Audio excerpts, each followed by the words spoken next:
Lama tak terdengar kabarnya, artis Kiki Farel tengah bersedih karena ibundanya, Mama Dahlia sakit. Belakangan diketahui jika ibu Kiki Farel sakit lantaran mengidap kanker usus sekaligus tumor. 2017 Mama divonis kanker. Sempat dinyatakan sembuh namun 2019 Mama pun terdeteksi masih ada kanker di tubuhnya.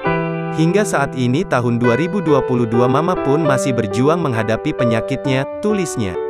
Lewat akun Instagram pribadinya @kikifarel_, Minggu, tanggal 17 April tahun 2022, Kiki Farel menyebut kondisi kesehatan Mama Dahlia kini memburuk. Menurut Kiki Farel, sakit kanker ibundanya sebetulnya sudah ketahuan sejak 2017.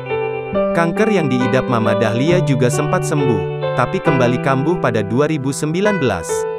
Mama Dahlia tengah berjuang melawan penyakit kanker usus sekaligus tumor yang menutupi saluran air seni.